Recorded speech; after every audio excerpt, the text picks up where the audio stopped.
Praise the Lord. கர்த்தருக்கு ஸ்தோத்திரம். நான் உங்களுக்கு சொல்லுகிறேன். ஆமென். ஹல்லேலூயா. ஆண்டவராகிய இயேசு கிறிஸ்து மத்தேயு 5வது அதிகாரம் 44ஆம் வசனத்தில் நான் உங்களுக்கு சொல்லுகிறேன் அப்படின்னு சொல்லிட்டு ஆண்டவர் ஒரு சில காரியங்கள் அங்கே நம்மோடு கூட பேசும் பொழுது, உங்கள் சத்துருக்களை சிநேகியுங்கள் அப்படின்னு ஆண்டவர் சொல்கிறார். உங்கள் சத்துருக்களை சிநேகியுங்கள். ஸ்நேகம் அப்படிங்கிறது ஒரு ஃப்ரெண்ட்ஷிப் கூட இருக்கும் இல்லையா? ஒரு ஃப்ரெண்டு அப்படி அதானே சொல்லுவாங்க. ஸ்நேகம் அப்படின்னா ஃப்ரெண்ட்ஷிப்.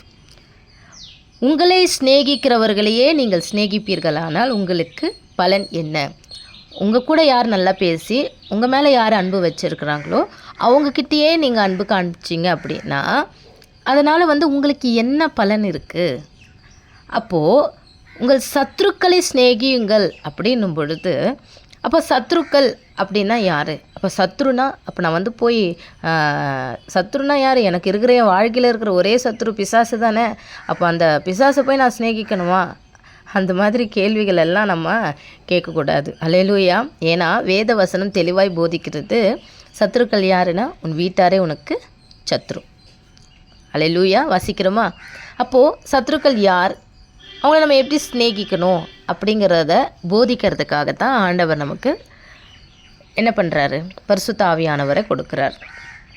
அப்போ ஆண்டவர் நமக்கு போதித்ததுனால 2025 வருடத்துக்கு முன்பாய் ஆண்டவர் பேசின வார்த்தையை இன்றைக்கி பரிசுத்த ஆவியானவர் நமக்கு என்ன பண்ணுறாரு? போதிக்கிறாரு, நமக்கு கற்றுக் கொடுக்குறாரு. ஆமென். ஹல்லேலூயா. அப்போ மத்தேயு 10:36 நமக்கு தெளிவாய் போதிக்கிறது, ஒரு மனுஷனுக்கு சத்துருக்கள் அவன் வீட்டாரே. நிறைய பேர் பார்ப்போம், நம்ம வீட்டில் இருக்கிறவங்கள, நம்முடைய சொந்தங்களை, கணவன் மனைவியை, மனைவி கணவனை, தான் பிள்ளைகளை, தான் வீட்டில் இருக்கிறவங்க இப்படித்தான் என்ன பண்ணுறாங்க? இதுதான் என் வீடு, நானும் என் வீட்டாரும் எனில் கர்த்தரையே சேவிப்போம், இதுதான் தன் சொந்த குடும்பம், இதுதான் தன் சொந்த வீடுன்னு நினச்சிருக்கிறாங்க. இதுவும் சொந்த வீடு தான். நம்ம ஆண்டவரால் அவர் ரத்தத்தினால கழுவப்பட்ட எல்லாரையும் ஆண்டவர் என்ன சொல்கிறாரு? என் சகோதரர், என் சகோதரி, என் பிதாவின் சித்தத்தை செய்கிறவர்கள் தான் எனக்கு தாய். ஆமென். ஹல்லேலூயா. ஆண்டவருடைய சித்தத்தை செய்யறதுக்கு ஒரு மனுஷன் வரும்போது தான் என்ன நடக்கும் அப்படின்னா, அங்கே பிரச்சனைகள் வரும், உபத்திரவங்கள் வரும், ஊழியத்தில் உபத்திரம் வரும், சபையில் வரும், சபை ஜனங்கள் மத்தியில் வரும். அப்போது இந்த சத்துருக்களை என்ன பண்ணணும்? நம்ம சிநேகிக்கணுமா? நம்ம என்ன பண்ணணும்? ஆண்டவர் சொல்கிறாரு, சத்துருக்களை சிநேகியுங்கள். அப்போ அந்த ஸ்நேகம் எப்படிப்பட்ட ஸ்நேகமாக இருக்கும்? அவங்க மேலே அன்பாக இருப்போம், நமக்கு பிடிச்சவங்க கிட்ட பேசும்பொழுது அன்பாக இருக்கும், ரொம்ப நெருக்கமாக பேசுவோம். அது நம்ம இருதயத்தில் இருந்து வர்ற ஒரு நேசமாக இருக்கும், அப்படியே பாசம். அது என்னத்துக்காக அந்த பாசம் வருது, ஏன் வருது அப்படின்னா, அவங்க மேலே ஒரு அக்கறை இருக்கும். அந்த அக்கறையோடு இருக்கிறது தான் அந்த ஒரு அன்பு. ஆமென். அதுதானே இந்த உலக பிரகாரமாக நம்ம பார்க்கும்பொழுது ஒருத்தர் மேலே நம்ம பாசமாக இருக்கணும் அப்படின்னா அது என்ன அர்த்தம்? அவங்க நல்லா இருக்கணும், அவங்க அவங்க முகம் வாடக்கூடாது, அவங்க கஷ்டப்படக்கூடாது, அவங்க சந்தோஷமாக இருக்கணும், எல்லோரும் நினைப்போம் இல்லையா? அப்போ நம்ம வீட்டில் இருக்கிறவங்கள நினைப்போம், என் கணவர் நல்லா இருக்கணும், என் மனைவி நல்லா இருக்கணும், என் பிள்ளைங்க நல்லா இருக்கணும் அப்படின்னு நம்ம நினைக்கணும். அதே மாதிரி என் சபை நல்லா இருக்கணும், என் சபை மக்கள் நல்லா இருக்கணும் அப்படின்னு நம்ம என்ன பண்ணுவோம்? நம்ம நினைப்போம் இல்லையா? இது நல்ல விஷயம். ஆமென். ஹல்லேலூயா. இதில் இப்படிலாம் நினைக்கணும். அதுதான் ஆண்டவர் நான் உங்களுக்கு சொல்லுகிறேன் அப்படின்னு சொல்லி தான் ஆண்டவர் சொல்லியிருக்கிறார். அன்பாக இருங்க, ஒருவர் மேலே ஒருவர் அன்பாக இருங்க, பாசமாக இருங்க, ஆண்டவர் நமக்கு கற்றுக் கொடுக்கிறார். ஆனாலும் யோவான் 15:13 நீங்கள் வாசிக்கும் பொழுது, ஒருவன் தன் சிநேகிதருக்காக தன் ஜீவனை கொடுக்கிற அன்பிலும் அதிகமான அன்பு ஒருவரிடத்திலும் இல்லை என்று இயேசு கிறிஸ்து தெளிவாய் சொல்லியிருக்கிறார். ஆமென். ஃபஸ்ட்டு ஸ்நேகம், ஃபஸ்ட்டு எல்லாவற்றிலும் முதன்மையான அன்பு, முழு மனது, முழு எல்லாமே முழுமையாக என்ன பண்ணணும்? நம்ம சிநேகிக்க வேண்டிய சிநேகிதர் யாருன்னா இயேசு கிறிஸ்து தான் ஃபஸ்ட்டு ஸ்நேகம். அப்போது இயேசு கிறிஸ்துவை எனக்கு ஜீவனை தந்த என் சிநேகிதர், அவரை சிநேகிக்கும் பொழுது இந்த உலகத்தில் இருக்கிற சக மனுஷர்களை நம்ம என்ன பண்ணுவோம்னா உண்மையான ஒரு அக்கறை கொண்ட ஒரு அன்பு நம்ம வெளிப்படுத்துவோம். அப்போ நமக்காக ஜீவனை தந்த என்னுடைய சிநேகிதர் தான் சொல்கிறாரு. ஹல்லேலூயா. ஏன் அது என்னுடைய சிநேகிதர் அப்படின்னா, ஒவ்வொரு மனிதனோடு கூட அவங்களுடைய ஒவ்வொரு மனிதனுடைய தனித்தனியாக கர்த்தர் என்ன பண்ணுறாரு? பேசணும்னு சொல்லி விரும்புகிறார். ஆமென். ஹல்லேலூயா. அப்போது பழைய ஏற்பாட்டு காலத்தில் நம்ம யாத்திரை 33:11 நீங்கள் பார்த்தீங்க அப்படின்னா, ஒருவன் தன் சிநேகிதனோடு பேசுவது போல கர்த்தர் மோசையோடு முகமுகமாய் பேசினாராம். ஆமென், ஹல்லேலூயா. முகமுகமாய் கர்த்தர் இருக்காரு. அப்போது நேற்றும் இன்றும் என்றும் மாறாதவர் அப்படின்னா, மோசே கிட்ட பேசின தேவன் என்கிட்ட பேசுவார், என்கிட்ட பேசுகிற தேவன் உங்ககிட்ட பேசுவார். ஆமென், ஹல்லேலூயா. அவர் பேசுகிற தெய்வம். ஆனால் அவர் என்ன பேசுகிறாரு, எதுக்கு பேசுகிறாரு, நிறைய பேசுகிறோம். என்கிட்ட கர்த்தர் பேசுகிறாரு, ஸ்தோத்திரம், ரொம்ப நல்ல விஷயம். ஆனால் அவர் என்ன பேசுகிறாரு? நீங்கள் எந்த அளவுக்கு மற்றவர்களோட அன்பாக இருக்கணும், சபையில் எந்த அளவுக்கு ஐக்கியமாக இருக்கணும், எந்த அளவுக்கு கீழ்ப்படிதல் இருக்கணும், தாழ்மை இருக்கணும், பரிசுத்தம் இருக்கணும், உண்மை இருக்கணும். உண்மை உள்ளது எதுவோ, ஒழுக்கம் உள்ளது எதுவோ, பரிசுத்தம் உள்ளது எதுவோ, ஹல்லேலூயா ஹல்லேலூயா, சாட்சி உள்ளது எதுவோ, ஆண்டவர் பேசுகிற காரியம் வேத வசனத்தோடு கூட இருக்கும். ஆமென், ஹல்லேலூயா.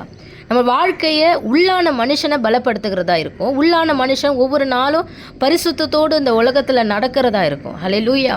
கீழ்ப்படுகிற ஒரு சுபாவம் அது கண்டிப்பாக இருக்கும். ஹல்லேலூயா. எதிர்த்து நிற்கிறது தேவ பிள்ளைகளுக்கு அழகில்லை. தேவனுடைய வார்த்தைக்கு எதிர்த்து நிற்கவே கூடாது. அப்போ யோவான் 15:15 நான் உங்களை சிநேகிதர் என்றேன் அப்படிங்கிறாரு. அப்போ சிநேகிதர் என்ன பண்ணுறாருன்னா, நமக்கு நிறைய விஷயங்களை கற்றுக் கொடுக்குறாரு.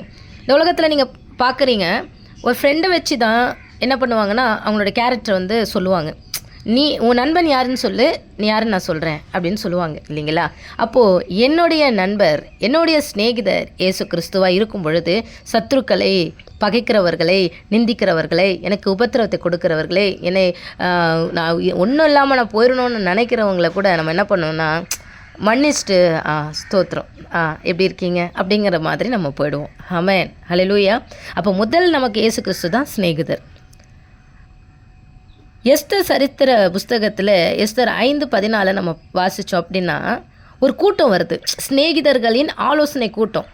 50 முழத்தில் ஒரு தூக்கு மரத்தை செஞ்சு அந்த மொர்தெகாயை எப்படியாவது தூக்கி போட்டு அவனை கொன்னுடணும் அப்படின்னு சொல்லி ஒரு கூட்டம் ஒன்று வருது, மற்றவனை அழிக்கிறதுக்கு. அந்த ஆமான் ஒரு துஷ்ட மனுஷனாக இருக்கிறதுனால அந்த சிநேகிதனுடைய அந்த ஃப்ரெண்ட்ஷிப்பில் இருந்து அவன் சொல்கிற ஆலோசனையை கேட்குறான்.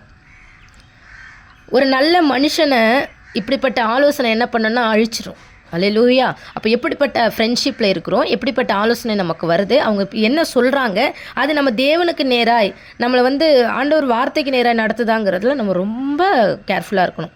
அப்போ வேதத்தில் இன்னும் அநேக கெட்ட ஆலோசனை சொன்னவர்களெல்லாம் நம்ம வாசிக்கிறோம்.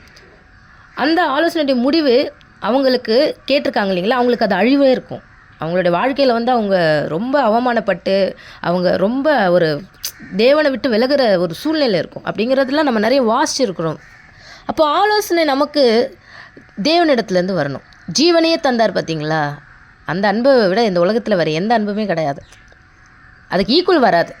என்னதான் உயிரையே கொடுக்குறேன்னு சொன்னாலும் அதனால் எந்த பிரயோஜனமும் கிடையாது. ஹல்லேலூயா. அப்போ ஆனால் அவர் ஜீவனை கொடுத்ததுக்கு பிரயோஜனம் இருக்குது. அப்போது ஆலோசனை எனக்கு யார் தரணும் அப்படின்னா, இயேசு என்கிற என் சிநேகிதர் இடத்துல இருந்து தான் வரணும். உண்மையில என் கண்ணை வச்சு நான் உனக்கு ஆலோசனை சொல்லுவேன், நீ நடக்க வேண்டிய வழியில் நான் தான் உன்னை நடத்துவேன்னு சொல்லியிருக்கிறார் நம்முடைய சிநேகிதர். ஆமென், ஹல்லேலூயா ஹல்லேலூயா. அப்போது அவர் வார்த்தையில் உண்மையுள்ள தேவன், அவர் வாக்கு மாறாத பரிசுத்த சிநேகிதர் அவர். ஆமென்.